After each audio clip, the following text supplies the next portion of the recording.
1952, Santiago de Chile.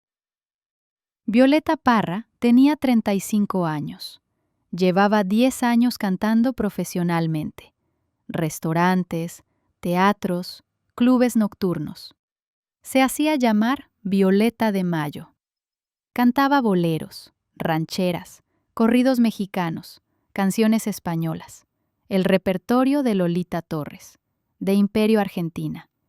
Era exitosa, tenía público, ganaba dinero, pero había algo que faltaba, algo que ella no podía identificar, una inquietud profunda.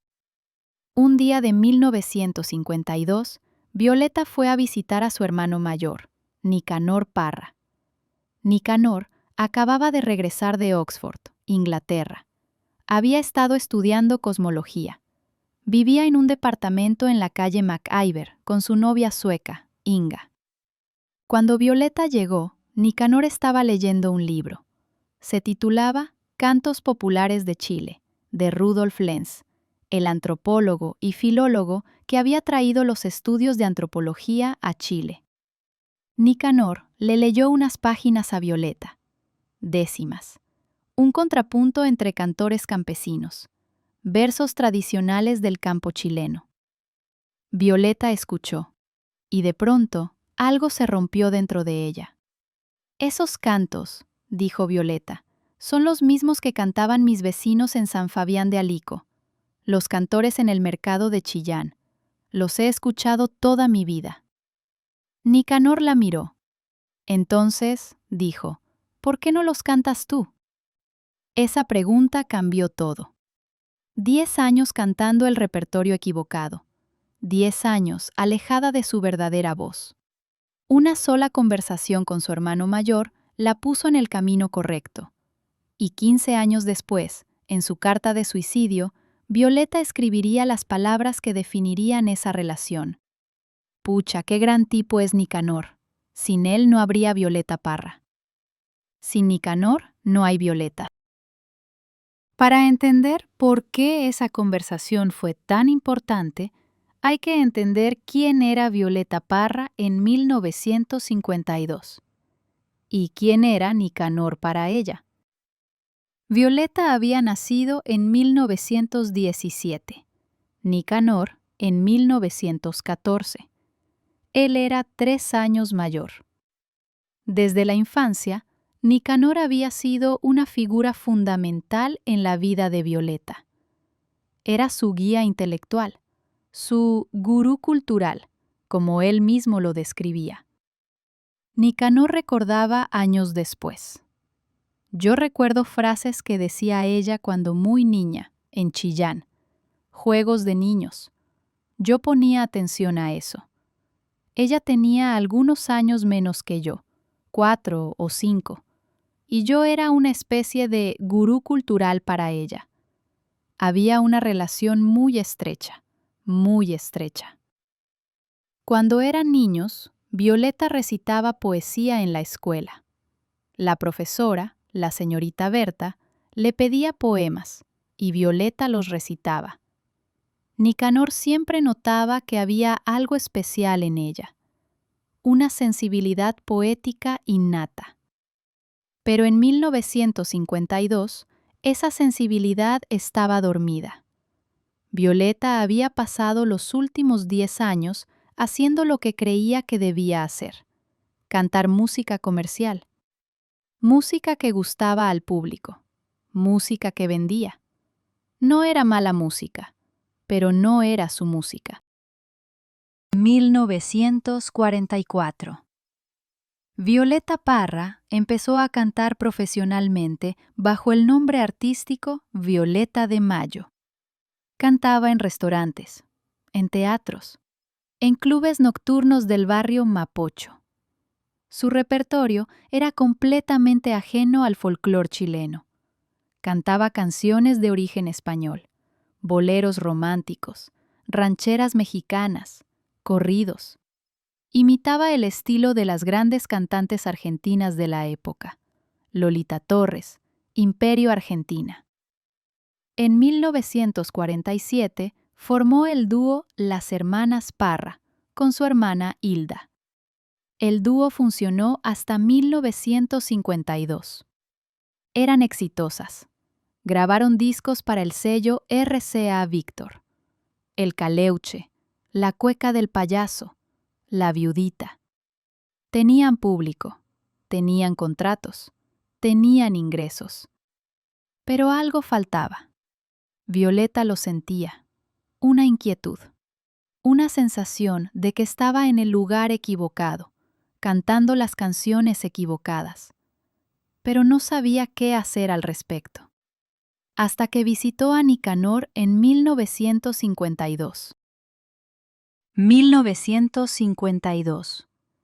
Nicanor Parra había regresado a Chile después de estudiar cosmología en Oxford.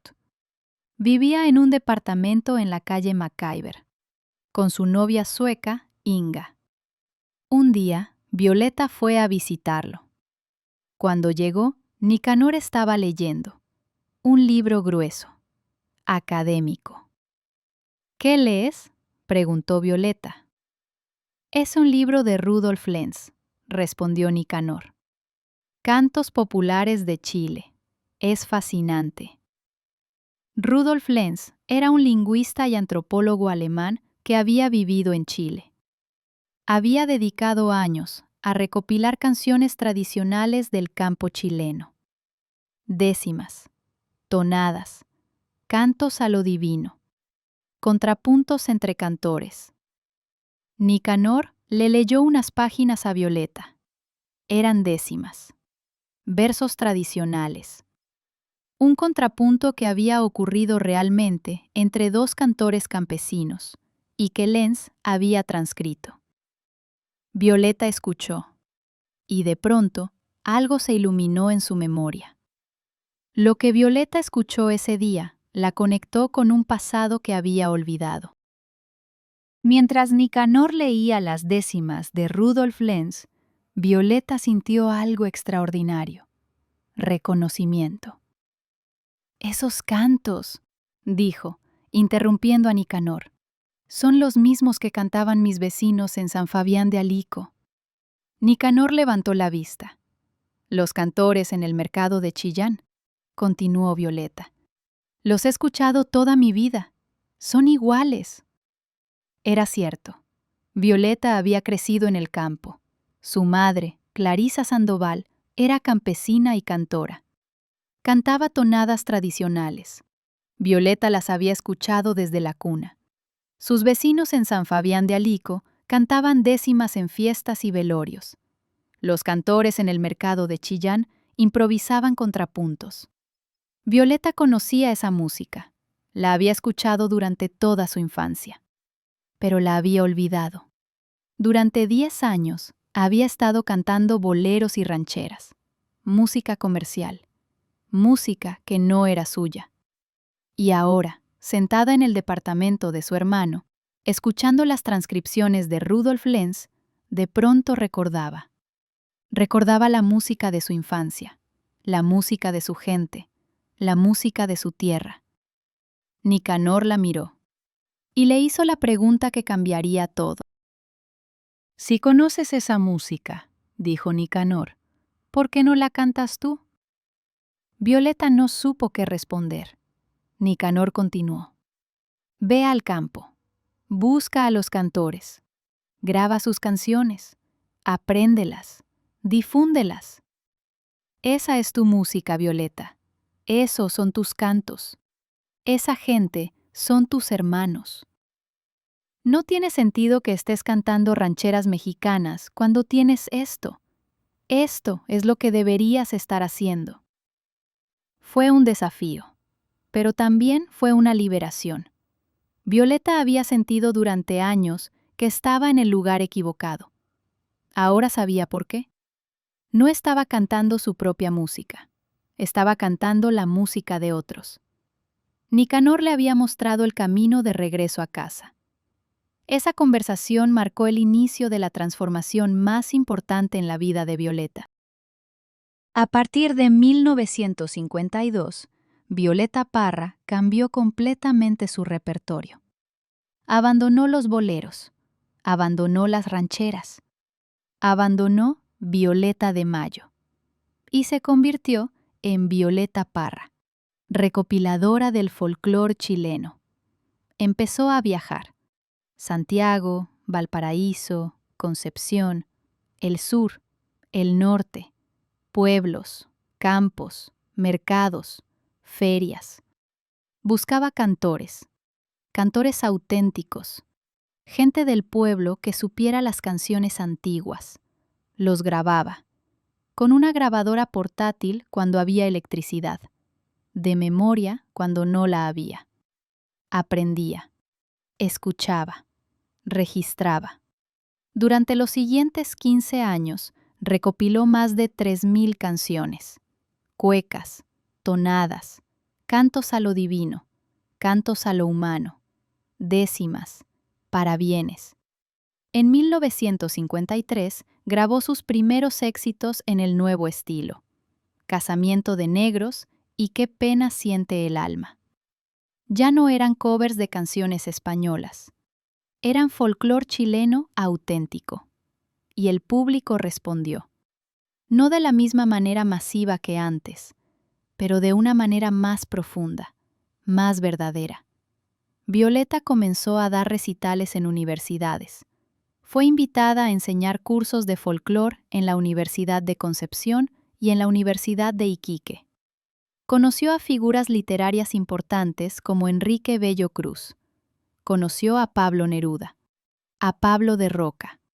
Y conoció a don Isaías Angulo, el inquilino del Fundo El Porvenir, quien le enseñó a tocar el guitarrón, el instrumento tradicional chileno de 25 cuerdas. Violeta no solo recopilaba folclore, lo vivía, lo aprendía, lo encarnaba. Y eventualmente comenzó a componer sus propias canciones, basadas en las formas folclóricas tradicionales, pero con su propia voz, sus propias palabras, su propia visión. Canciones como Gracias a la vida, como Volver a los 17, como Maldigo la guerra. Canciones que serían cantadas por generaciones. Todo porque en 1952 su hermano le había dicho, ve al campo, esa es tu música. Nicanor Parra siempre fue consciente de la importancia de Violeta. En 1969, 2 años después de la muerte de Violeta, escribió un poema titulado Defensa de Violeta Parra. El poema estaba escrito en versos de sáfica adónica, una forma clásica. Describía a Violeta como alguien que desenterraba cántaros de greda y liberaba pájaros cautivos. Era una metáfora perfecta. Violeta desenterraba la cultura olvidada del pueblo chileno. Liberaba las canciones que estaban aprisionadas en el olvido. Pero Nicanor nunca se jactó de su papel en esa transformación. En entrevistas posteriores, recordaba la relación con su hermana con cariño y humildad. Había una relación muy estrecha, muy estrecha. Yo era una especie de gurú cultural para ella. A ella le gustaba mostrarme lo que aprendía. Cada vez que volvía del campo, se encerraba conmigo en La Reina a mostrarme las canciones nuevas que había encontrado. En 1958, 6 años después de aquella conversación, Nicanor publicó La Cueca Larga, un poemario basado en las formas del folclore chileno. Era una consecuencia directa del trabajo de Violeta. Nicanor había aprendido de ella, así como ella había aprendido de él. Era una relación simbiótica, de hermanos, de artistas, de colaboradores. Y cuando Violeta murió en 1967, dejó una carta. La última línea estaba dirigida a Nicanor. Pucha, qué gran tipo es Nicanor. Sin él no habría Violeta Parra. Sin Nicanor no hay Violeta. 1952. Un departamento en la calle MacIver. Un libro de Rudolf Lenz. Una conversación entre hermanos. Violeta Parra tenía 35 años. había pasado 10 años cantando las canciones equivocadas. Nicanor le mostró el camino de regreso. Ve al campo, esa es tu música. Y Violeta fue. Durante los siguientes 15 años, recopiló más de 3.000 canciones. Rescató un patrimonio cultural que estaba al borde de desaparecer. Se convirtió en la folclorista más importante de Chile, en una de las artistas más importantes de América Latina. Compuso canciones que serían cantadas en todo el mundo. Todo porque su hermano mayor la despertó de un sueño equivocado. Todo porque Nicanor le dijo: esa es tu música, esos son tus cantos. Y cuando murió, en 1967, sus últimas palabras para él fueron: sin Nicanor no hay Violeta. Era verdad. Sin ese hermano que la guió, que la animó, que la desafió, no habría Violeta Parra. No habría Gracias a la vida. No habría 3.000 canciones rescatadas. No habría el legado que dejó al mundo. Solo habría una cantante más de boleros y rancheras. Exitosa quizás, pero olvidada. Gracias a Nicanor, Violeta encontró su verdadero camino. Y el mundo encontró a Violeta Parra.